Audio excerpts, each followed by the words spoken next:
So about 6 years ago, I started leading my first ever young adult group. And I thought it was going to be great. I would send out flyers and postcards, put it in a bulletin, and announce it on Sunday morning, and everybody would come because I would preach. Yeah. And I realized very quickly that this was a train wreck. Did you do the door hangers, like from Outreach Magazine? I didn't do the door hangers. That's Okay. probably what I meant. If I would have done that, Yes, more people so would have you come. blew it, man. Man, It's I all missed right. out on that one. Yeah. But I realized very quick that I was just very unprepared, unplanned, didn't know what I was talking about, didn't know how to really engage young adults within that context of our gathering. And a lot of times I didn't know what to do. Do I pick a curriculum? Do I study on my own and just preach straight from the Bible? So what exactly are we supposed to do? Because for me, I feel with my personality, I'd just rather study the Bible, come up with something, and teach on that. But then at the same time, I feel like there's great stuff out there that I don't use, and the tension is there. And I'm just wondering, is that okay, or where do we even start in that whole process? I'd say you got to step back even a little bit from that. What you had said about the way you started the ministry, very focused on reaching out to people, very focused on getting things in their hands. That's how I started. I was all worried about the aesthetics. I was worried about what kind of coffee we were going to brew. I was worried about what the cups would look like. I was worried about what our logo was going to be, what the postcards would be, how cool we can make the experience. And I went to a mentor, and I'm telling him through my list of everything. And he says, that's great. It's like you're inviting someone over your house. You want to make sure everything looks good, but what are you going to actually put down in front of them and feed them? Yeah. Fluff? Yeah. Cotton candy? What are you going to give them? Right. And so he hit me right between the eyes with that. And he said, maybe go through the Gospel of John. Let's go through the whole Gospel of John week by week, and just do that. Because if you're not going to give them anything significant, then what is the purpose? Sure. Jesus didn't want us to just come and be good interior designers, of ministry. So I know I've been challenged even at the onset of that. We could focus so much more on the aesthetics because we think that's what's going to draw people in, but it won't keep them. You used the word cool, and I felt that tension when I first started, and I see it replicated in others. Earl Krebs is a mentor of mine. He described it at one point. He said, most young adult groups look like a Best Buy and a Pier 1 and an Apple Store smashed together. Sure. And then if you do that, then they will come, Absolutely. You build it, they will come. But I found myself, and I'm up front, I found myself desiring to be more cool than creating life change.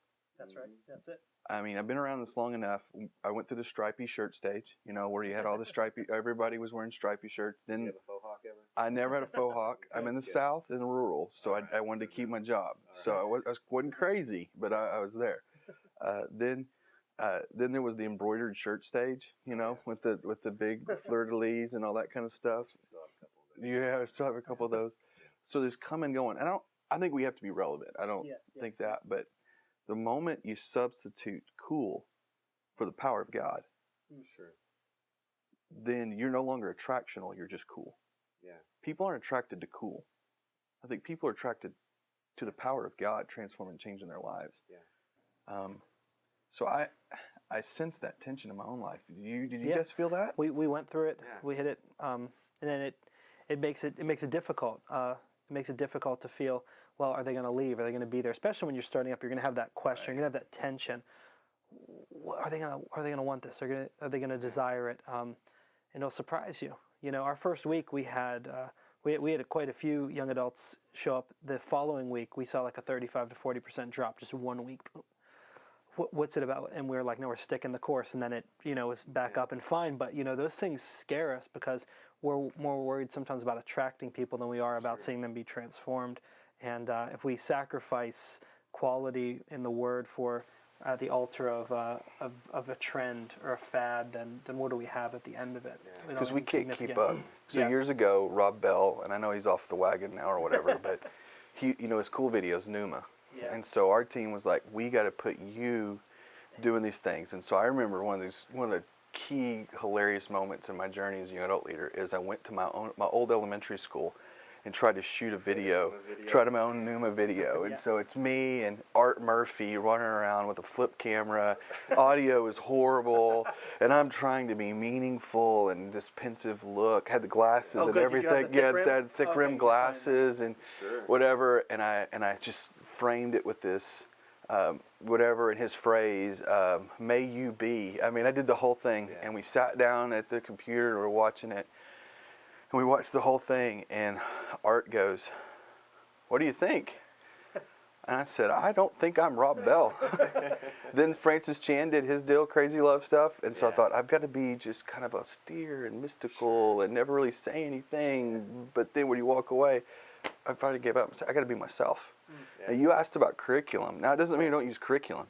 Yeah. I write my own stuff for some of my gatherings and for my messages. I've got a team that helps me with others, but there's some weeks that, and sometimes that people have good ideas and good thoughts. We were talking earlier about Margaret Feinberg. Yeah. Great communicator, great writer, Yeah. specifically for young adults.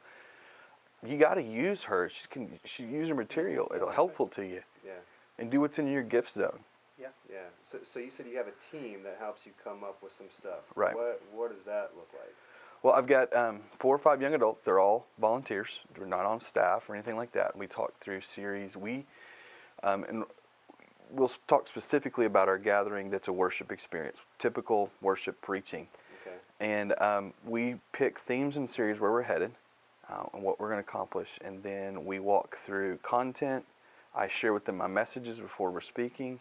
Say, this is what we're doing. Sometimes full manuscripts. And they kind of guide it. It's a give and take. It's very vulnerable.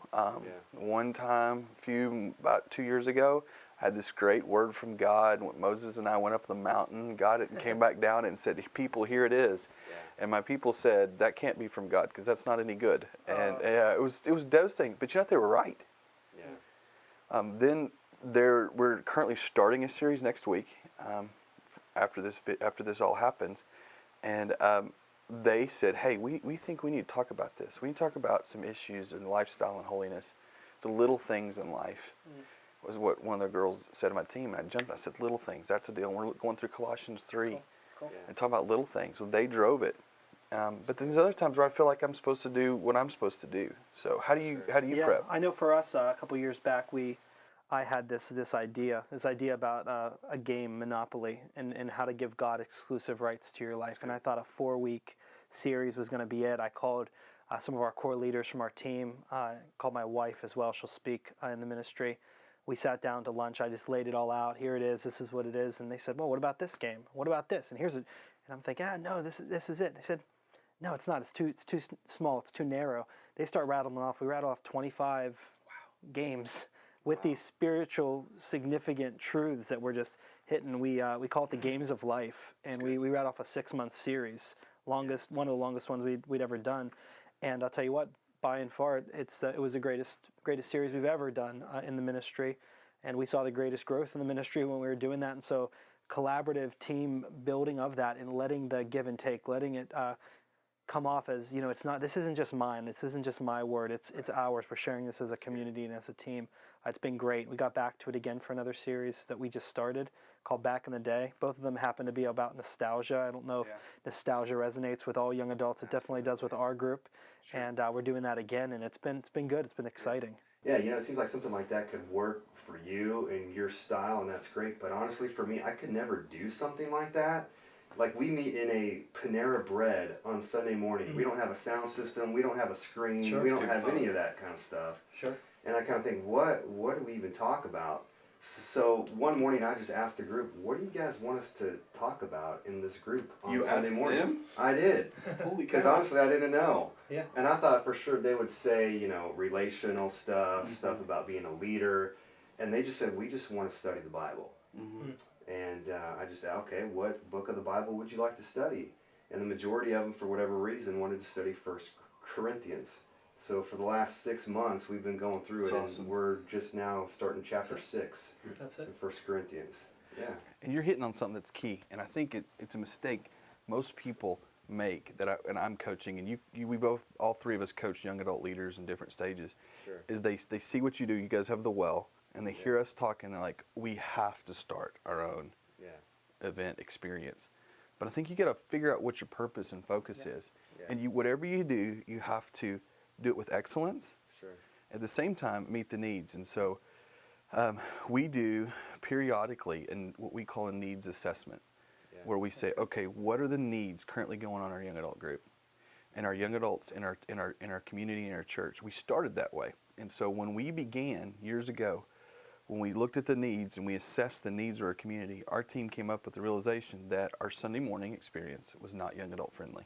Yeah. We were high church, choir robes, everything. Great church, Yeah. not young adult friendly. Okay. So we said we started out to create an experience that was young adult friendly, and we ended up on a worship experience, and it was great. Yeah. All the stuff, cool shirts, coffee, the whole thing.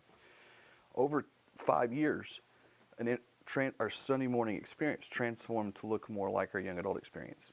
So much so that even the guy leading worship for us ended up leading worship on Sunday morning. Sure. Yeah. We were video graphics driven in our young adult experience. Sunday morning became, and we had to do that to survive on Sunday morning. Okay. We hit this point about 4 years ago where we realized all of a sudden our Sunday morning experience is a better young adult experience than what we're doing. Young adult experience. And we no longer needed it. So we had to start over Sure. and say, so what are the needs? And what we discovered was that we were missing some relational components. Our young adults were missing some basic core life issues. Yeah. So we get a lot of 18 to 21 year olds. Most of them, our group, probably reflected in y'all's single parent homes. Yeah. Dad's not engaged. We discovered whole groups of guys who didn't know how to fill out their tax returns, who'd never applied for financial aid before, had never done those things. And so we said, all right, this is a need. We need to address it. So let's figure out how to do it. Yeah. And so I'd encourage anybody to do a needs assessment, to figure out what you need, and don't feel the pressure to create a service. Now, I'd be afraid. I know we're putting this on the internet. I'm afraid for some of my group to see it, but I would even say there's going to come a point when we don't need our worship gathering anymore. Yeah. It's potential. And when that moment comes, if I keep it going then I'm that guy we talk about who's more in love with what they do than what the people they're serving need. Yeah. Now, how do you gather those needs? How do you do the needs assessment? I know for us, we did that at the beginning of last year, and that's kind of what started that process of recasting vision in the ministry, refiguring out where we could focus, what our target was. We did a survey, long survey, something along those lines. We had 100 and some people fill out that survey for us, give us the feedback. It helped us. Is that what you did, or? Yeah, I found that we have to ask questions and we have to record answers.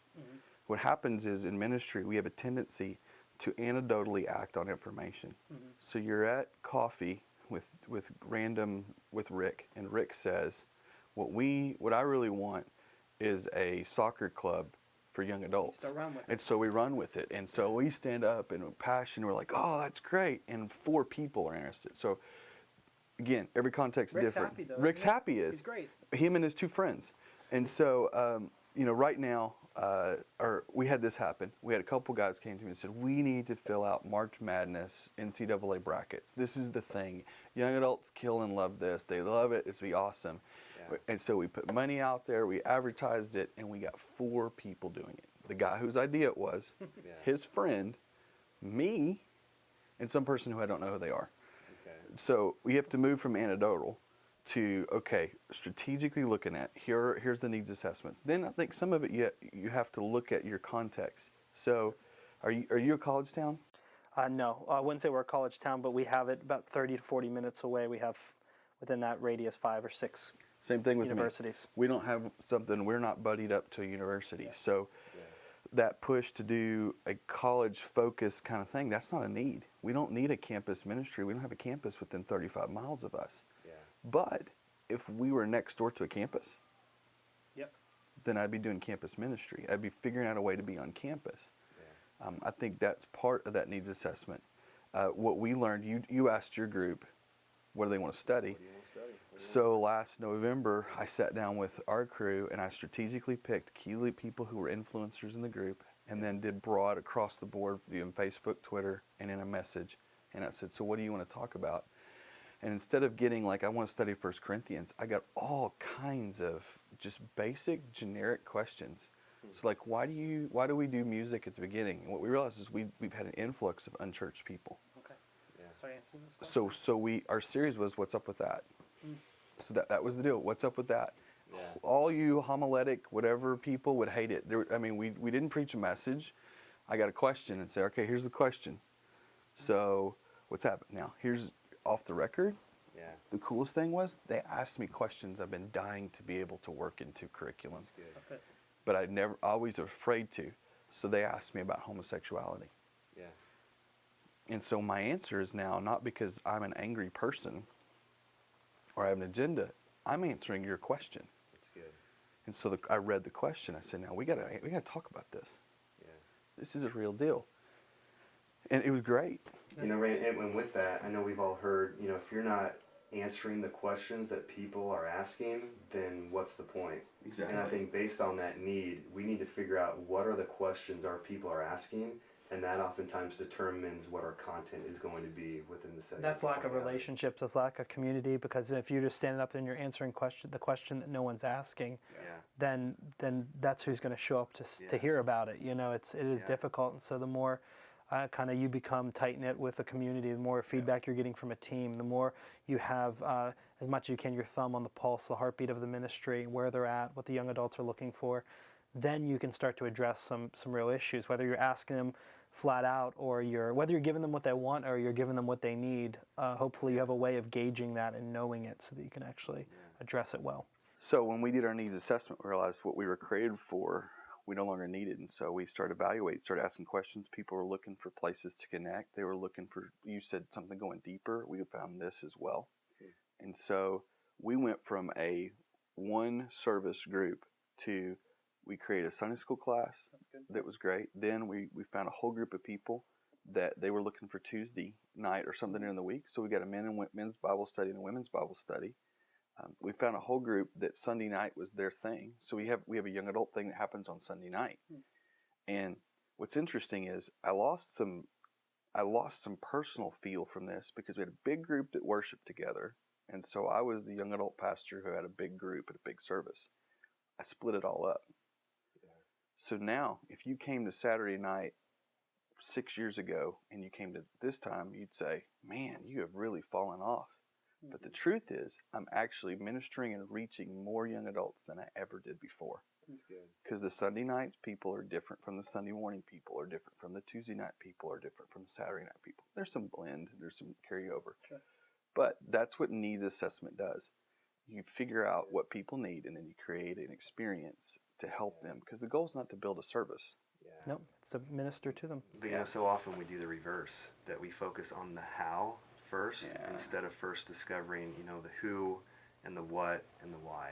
Yeah. And I think that's so good. First discover who are we trying to reach, why, what are their needs, and what questions are they asking. And then that will determine what our young adult ministry is going to look like after that. That's good.